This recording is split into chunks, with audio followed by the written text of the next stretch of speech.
नमस्कार कृषक बंधुओं, आप सभी कृषक बंधुओं का फार्म सिग्मा में हार्दिक स्वागत है, वंदन, अभिनंदन है। आज हम इस वीडियो के माध्यम से इसबगोल फसल की उन्नत खेती के बारे में आप सभी को बताएंगे। इस वीडियो को आखिरी तक जरूर देखें एवं अगर आप किसी ने इस चैनल को अगर सब्सक्राइब नहीं किया है तो सब्सक्राइब कर लें और साथ में साथ जो बेल आइकॉन है उसको भी दबाने का कष्ट करें। कृषक भाइयों, इसबगोल जो है वो ऐसी फसल है जो कि औषधि के रूप में अग्रणी है, जिसकी जानकारी हम जल प्रबंधन, खरपतवार प्रबंधन, समन्वित कीट, व्याधि प्रबंधन, पोषण प्रबंधन एवं आर्थिक समीक्षा के बारे में चर्चा करेंगे। इसबगोल एक बहुत महत्वपूर्ण औषधि फसल है।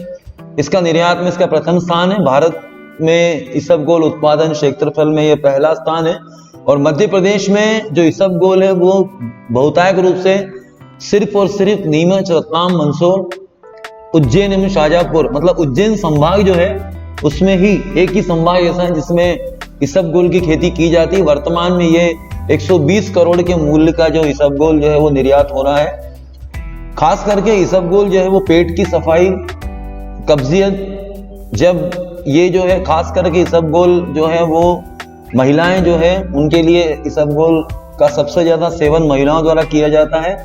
इसके अलावा इसको आइसक्रीम की प्रिंटिंग आदि उद्योग में भी इसका उपयोग किया जाता है। इसबगोल का उत्पादन मध्य प्रदेश में 5 से 6 क्विंटल प्रति एकड़ है। धीरे धीरे इसबगोल दूसरे संभागों में भी अब जैसे जैसे इसकी गुणवत्ता और इसकी आय के बारे में किसान अवगत होते जाएंगे और ये फसल भी किसान इसको एक अतिरिक्त फसल के रूप में अपनाना शुरू करेंगे। निम्न जानकारी के रूप में इसके लिए जो मिट्टी होती है वो बहुत ही हल्की काली मिट्टी इसके लिए उपयुक्त होती है। बहुत गहरी जमीन में इसको लगाते नहीं है।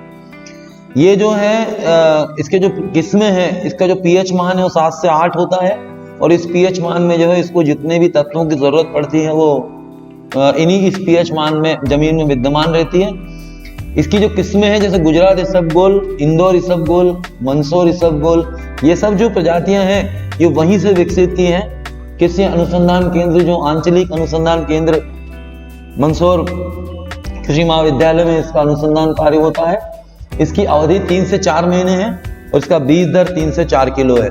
इसबगोल के लिए जलवायु तापमान जो होता है अंकुरण के समय 20 से 25, परिपक्वता के समय 30 से 35 डिग्री।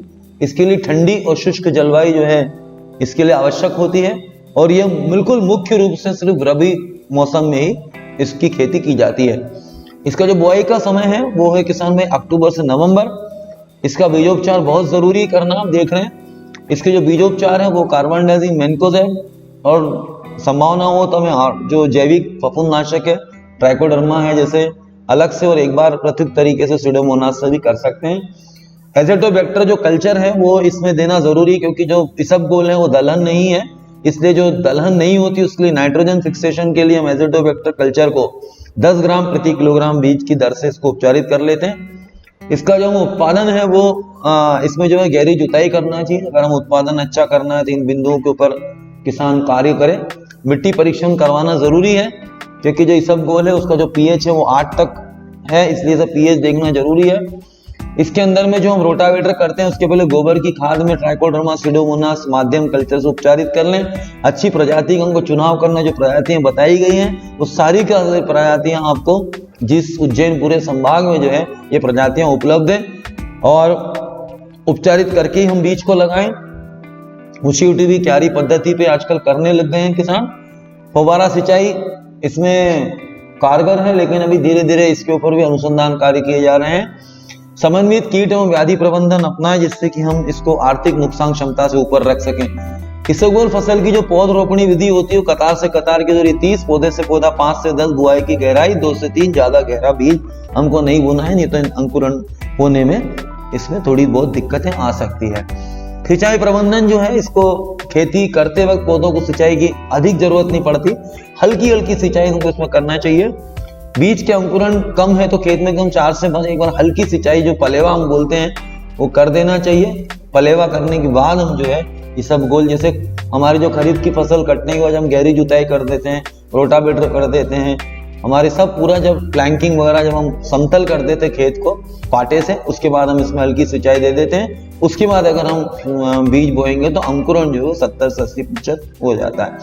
दूसरी सिंचाई के समय हम बची हुई जो नाइट्रोजन की मात्रा है, जो फास्फोरस पोटैश वो शुरू में दे दो, जो 2/3 मात्रा जो होती है यूरिया की, एक चौथाई मात्रा शुरू में, और जो 2/3 मात्रा बची है वो पहली और दूसरी सिंचाई में क्रमशः हम दे देते हैं। फूल के समय हमको एक सिंचाई जरूर इसकी जो सुप्तावस्था होती है वो फूल और परिपक्व होने की, इसकी जो भूसी जब बनती है उस समय में सिंचाई इसको करना चाहिए।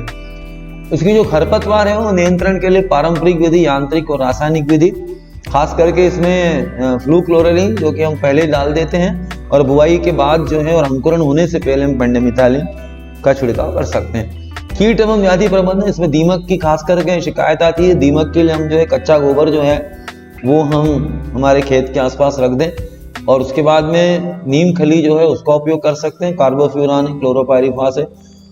माहू जो आता है इसके अंदर एक कीट आता है जो रस चूसक कीट है, उसके लिए हम फेरोमोन ट्रैप अपना जो ये पीला चिपचिपा कार्ड है हम लगाएं, वो एक खेत में कम से कम 7-8 लगा दें, जिससे कि जो ये माहू है वो उस चिपचिपे कार्ड पे चिपक जाएगा। जो बचा हुआ है उसके लिए हम इमीडिया क्लोप्रिड और थायोमेथेक्सेम जो है वर्टिसिलियम लेकिनियो नीम ऑयल को मिला के कर सकते हैं, लेकिन इमीडिया क्लोप्रिड और थायोमेथेक्सेम को पृथक रूप से हम कर सकते हैं इसका छिड़काव। और दूसरी बात यह है कि इसमें जो बीमारी आती है वो डाउनी मिल्ड्यू या पर्णितासिता जो आती है, उसके लिए हम अवशेषों को खेत से बाहर कर निकाल देना चाहिए। मेटालेक्सिल, मैनकोजेब का स्प्रे, डायमेंथोमार्फ, मैनकोजेब, इस तरह की जो दवाइयाँ, जो टेक्निकल जो है तकनीक, जो इसकी जो दवाइयाँ जो रेकमेंड की गई हैं वो आप इसका छिड़काव करें। राइजोक्टोनिया विल्ट जो आता है इसके अंदर, उसके लिए ट्राइकोडर्मा है, फोस्फेटाइल है, शुरू में ड्रेंचिंग करें, बीजोपचार करें जो कि बहुत ज्यादा जरूरी है। अब पोषण प्रबंधन की बात आती, जैविक खाद हमने पहले डाल दी है, जो हमारी गोबर की खाद है पकी हुई, सिंगल सुपर फास्फेट, सूक्ष्म तत्व मैग्नीशियम सल्फेट, पोटाश, और इसके लिए अगर आप माइक्रोराइजम मिला देते तो बहुत ही अच्छी बात है। फास्फोरस इसके अंदर जो है हमको बहुतायत रूप से देना है, ये गाइडलाइन के लिए, लेकिन ये अगर मिट्टी परीक्षण के आधार पर भी हम इसका एनालिसिस करके आपको इसका आंकलन करके दे सकते हैं। बात आती है पर्णी छिड़काव की, जो कि इसमें ज्यादा जरूरी है। 19-19-19 है, 13-40-13 है, 52-34 है, 13-0-45 है। हम पीएसबी जो है इसमें गोबर की जो ताजा गोबर है उसमें तैयार करके हम पीएसबी का हम भी इसके ऊपर छिड़काव कर सकते हैं। बात आती है 19 सिंचाई परंपरागत में, अगर हम 19 सिंचाई कर रहे हैं, जैसे मौका लगे तो हम इसमें छोटा फव्वारा जो माइक्रो स्प्रिंकलर है वो इसबगोल में लगा सकते हैं। इससे हमारे समान रूप से सिंचाई हो जाएगी, रोगों की कमी आएगी, रोज 10-10 मिनट के पानी से हमारा काम हो जाएगा, जिससे ऊर्जा भी बचेगी और श्रम लागत जो है कम से कम होगी।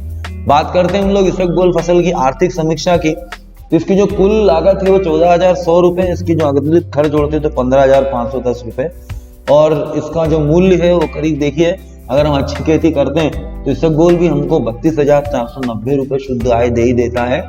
48,000 रुपए में इसको बेचते हैं, खर्चा माइनस करते तो 32,490 रुपए। असल में इसबगोल की भूसी बोलते हैं इसको, जो भूसी के रूप में मार्केट में बिकता है, और इसका उपयोग जो है हर घर की जो गर्भवती महिलाएं हैं उनके लिए इसबगोल की भूसी काफी अच्छी मानी जाती है। जब डिलीवरी पीरियड होता है उस समय जो महिलाएं होती हैं वो इसबगोल की भूसी जो है वो खा सकती हैं। इससे जो पेट है वो जो जिस तरह की कब्जियत वगैरह जो होती है वो इसको पूरी तरह से साफ कर देता है।